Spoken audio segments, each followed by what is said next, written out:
Learners, welcome to my channel. आज के इस वीडियो में हम इंग्लिश ऐसे राइटिंग करेंगे जिसका टॉपिक है साइबर बुलिंग। मैंने इस ऐसे की स्टार्टिंग एक कोट के साथ की है, courage is fire and bullying is smoke. अब इसका इंट्रोडक्टरी पार्ट देखते हैं। Technology as we know is a double edge sword. Double edge sword का मतलब क्या है? जो कि ऑफर करता है हमें रिस्क भी और अपॉर्चुनिटीज भी। मतलब कि जिसके साथ एडवांटेजेस भी जुड़े होते हैं और डिसएडवांटेजेस भी होते हैं। We all are connected no matter where in the world. We are mere one click away from our families, classmates, idols, mentors, neighbors and even strangers. तो टेक्नोलॉजी के थ्रू जो है हम एक दूसरे से कनेक्टेड है। हम वर्ल्ड में कहीं पर भी हो, हम 24/7 जो है एक दूसरे से कनेक्टेड है। जिसमें क्या क्या है? फैमिलीज है, क्लासमेट्स है, आइडल, मेंटर्स, नेबर और स्ट्रेंजर्स से भी। On one side, the internet has made the world a much smaller place full of opportunities, and on the other side, it has exposed vulnerable people to a deep, dark world of web and bullying while sitting safely in the vicinity of their homes. This rapid rise of electronic based communication during the past decade has dramatically changed the social interactions. This shift from face to face communication to online communication has created many unique and harmful dynamics for social relationship. One such dynamic has recently been explored in the literature as cyberbullying. से ये electronic medium आया है communicate करने के लिए, तब से हमारे सोशल इंटरेक्शंस में बहुत सारे चेंजेस आए। जहाँ हम पहले एक दूसरे के साथ मिल बैठकर बात करना पसंद करते थे, वहीं अब हमने हमारा मीडियम ऑफ कम्युनिकेशन जो है वो टेक्नोलॉजी को बनाया है। इसमें क्या क्या आता है? व्हाट्सएप आता है, फेसबुक हो गया, इंस्टाग्राम हो गया और कोई सी भी ऐसी सोशल ऐप जिसके थ्रू हम कम्युनिकेट कर सकते हैं। लेकिन अब हुआ क्या, जब हम इन ऐप्स के थ्रू कम्युनिकेट कर रहे हैं तो इसके साथ बहुत सारे डिसएडवांटेजेस भी, और उन्हीं में से एक का नाम है साइबर बुलिंग। अब इस पैराग्राफ में इसका बैकग्राउंड और इसकी डेफिनेशन देखते हैं। The term cyber bullying was first coined by a Canadian educator Bill Belsey. The main intention of cyber bullying is to harm a person mentally. तो ये जो टर्म है ये किसने इन्वेंट की थी? एक कैनेडियन एजुकेटर थे बिल बेल्से, उन्होंने की थी। और उन्होंने क्या बोला था? The main intention of cyber bullying is to harm a person mentally. Cyberbullying is defined as the process of using the internet, cell phones, or other devices to send or post text or images intended to hurt or embarrass another person on online platform. तो ये क्या है? Process है जिसमें हम internet का use करते हैं, सेल फोन का यूज़ करते हैं या ऐसा कोई सा भी डिवाइसेस का यूज़ करते हैं। किस लिए करते हैं?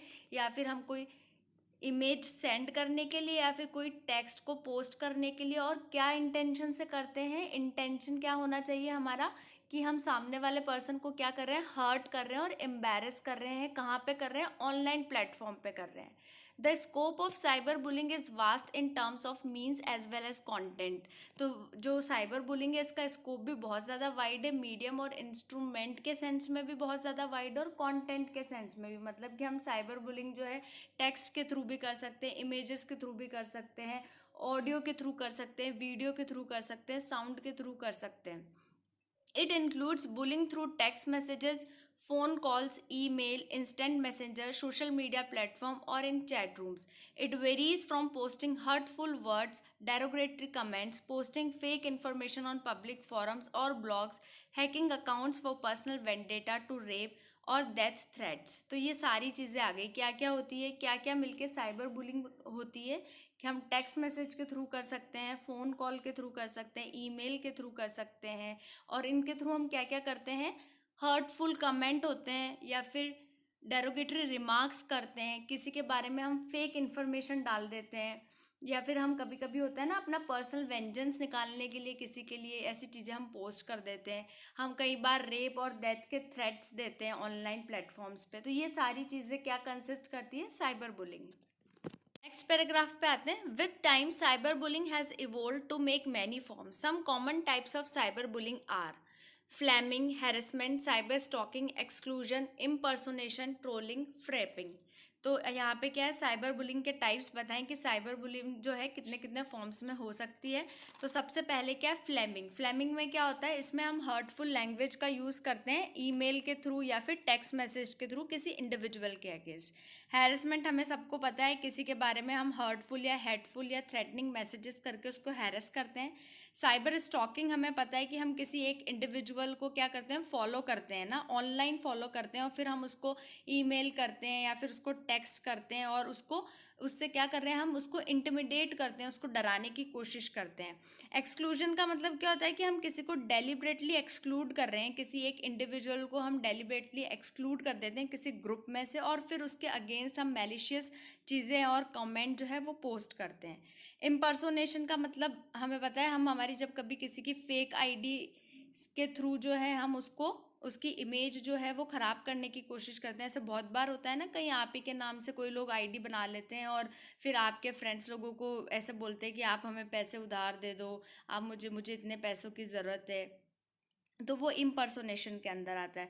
ट्रोलिंग हमें पता ही है कि इंटेंशनली हर्ट करते हैं हम किसी इंडिविजुअल को, उसके अगेंस्ट हम इंसल्टिंग चीज़ें जो है कमेंट कर देते हैं, तो उसको हम ट्रोल कहते हैं।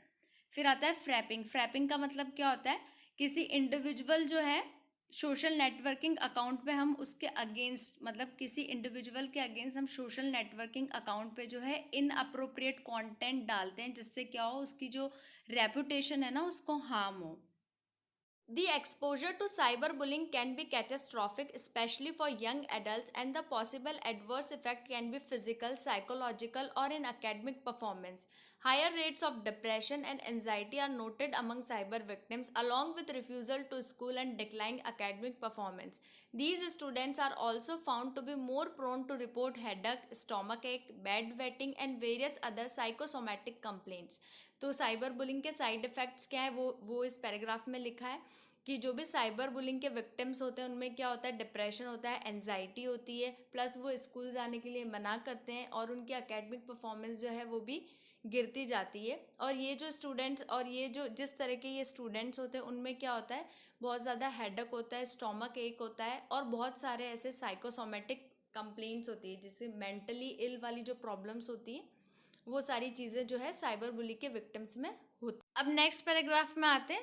India unfortunately is emerging as a global capital of cyberbullying year by year due to increasing access to technology, inexpensive internet plans, and politicians vehemently pursuing and pushing the dream of digital India.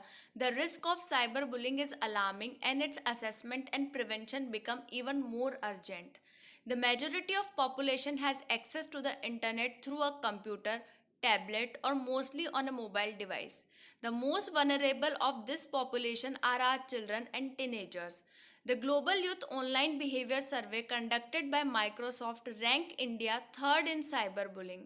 According to Child Rights and You, जिसको हम abbreviation में कहते हैं CRY, 1 in 3 adults get bullied every day, and most of them are aged between 13 to 18 years. According to the National Crime Records Bureau, there is a 36% increase in cyber stalking and cyberbullying cases in India.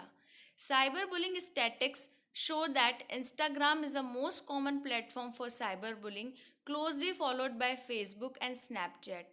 Many people experience cyberbullying while playing online multiplayer games as well.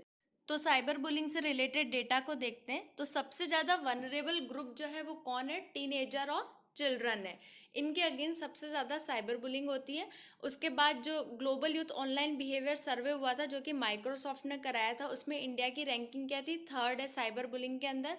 उसके बाद child rights and you के सर्वे के अंदर क्या आया था कि 1 in 3 adult get bullied every day and most of them are age between 13 to 18 years. फिर नेशनल क्राइम रिकॉर्ड्स ब्यूरो के अकॉर्डिंग क्या है, 36% increase in cyberstalking and cyberbullying cases in India. और जो साइबर बुलिंग स्टैटिक्स है वो क्या show करती है कि सबसे कॉमन प्लेटफॉर्म कौन सा है साइबर बुलिंग के लिए, इंस्टाग्राम, और उसके बाद कौन सा आता है, फेसबुक और स्नैपचैट। और जो ये साइबर बुलिंग जो है बहुत बार ये ऑनलाइन मल्टीप्लेयर गेम्स होते हैं ना, इन पे भी बहुत ज़्यादा साइबर बुलिंग होती है। अब साइबर बुलिंग से रिलेटेड केसेस देखते हैं। Manish Kathuria versus Ritu Kohli was the first case of cyber stalking in India, which was reported. The accused Manish Kathuria was stalking a lady named Ritu Kohli. He used her identity to send obscene messages to people. He even distributed her contact and address to people. She started receiving obnoxious messages from people. He was booked under Section 409 of Indian Penal Code. तो पहला ऐसा case है जो कि report हुआ था, उसका नाम है मनीष काथुरिया वर्सेस रितु कोहली। जो ये केस जो है ये साइबर स्टॉकिंग के अंदर आता है और इसको हम साइबर बुलिंग के अंदर भी लिखते हैं। फिर उसके बाद जो है another case in which a student in Kerala was severely trolled for selling fish to raise money to meet her educational expenses and feed a family. A school student in Delhi was stalked and invited to go on a date by someone who became her online friend just a month ago. तो ये 3 incidents मैंने यहाँ पे लिखे हैं। आप चाहे तो और भी कोई ऐसे केस लो आपको पता हो या ऐसे कोई इंसिडेंसेस पता हो तो आप वो भी लिख सकते हैं। Now come to the next paragraph. Although there are no specific laws to regulate cyberbullying in India, India के अंदर कोई भी ऐसा स्पेसिफिक लॉ नहीं है जो साइबर बुलिंग के साथ डील करे, ना ही साइबर बुलिंग की जो है कोई ऐसी लीगल डेफिनेशन कहीं पे दी गई है, नहीं साइबर बुलिंग को कहीं डिफाइन नहीं किया गया है और ना ही इससे रिलेटेड कोई पनिशमेंट है। पर जब भी साइबर बुलिंग से रिलेटेड कोई भी केस आता है तो उसको हम कौन से एक्ट के अंदर डील करते हैं वो अपन यहाँ पे देखते हैं और कौन से सेक्शंस के अंदर उनको पनिशमेंट दिया जा सकता है। We do have some provisions under Information Technology Act 2000। तो इंफॉर्मेशन टेक्नोलॉजी एक्ट के अंदर कुछ प्रोविजंस है जिसके अंदर जो है हम क्या इस ऑफेंस को पनिशेबल मानते हैं। Section 66E punishment for violation of privacy. Section 67 punishment for publishing और transmitting obscene material. Section 67A publishing और transmitting sexually explicit material in electronic form. There are some other laws that can be used to tackle cyberbullying such as section 409 of Indian Penal Code, जो अभी अपन ने पहले भी पढ़ा था रितु कौली वाले case के अंदर, जिसमें उसको जो ऑफेंडर है उसको किस में पनिश किया था, 409 ऑफ आईपीसी में ही किया था। तो यहाँ पे 409 ऑफ आईपीसी वर्ड जेस्चर और act intended to insult the modesty of a woman. Section 499 जो कि डिफेमेशन की बात करता है, sending defamatory messages by email. Section 292A printing, selling, advertising grossly indecent और स्क्रूलेस मैटर और matter intended for blackmail. Section 354D stalking and contacting और attempting to contact a woman. Section 354A making sexually colored remarks, guilty of the offense of sexual harassment. Last, section 507 criminal intimidation by anonymous communication। तो ये सारे कुछ sections है जिसके अंदर जो है हम साइबर बुलिंग से रिलेटेड ऑफेंस के अंदर पनिशमेंट दे सकते हैं और ऑफेंडर को इनके अंदर अपन लाइबल मान सकते हैं। अब इसका कंक्लूजन पार्ट देखते हैं। Cyber bullying has become a growing problem if no steps are taken against this can create a huge problem on the internet. Lawmakers should discuss with the psychiatrists to make law against cyberbullying because bullying causes huge mental pressures among children and mostly children are the victims. The policymakers should adopt child-friendly policies which explain why cyberbullying is dangerous to children as well as to society. I feel broad discussions on this should be done in consultation with experts on cybercrime, lawyers, academics, child rights activists, and educationists. Also, parents need to be aware. Parents should work in tandem with their children and ensure that they are well informed. This will help children cope with cyberbullying whenever they experience it. Lastly, मैंने एक coat डाला है, words scar, rumors destroy and bullies kill. That's all from today's video. If this video is helpful and informative for you, then please like this video and subscribe to my channel. Thank you so much.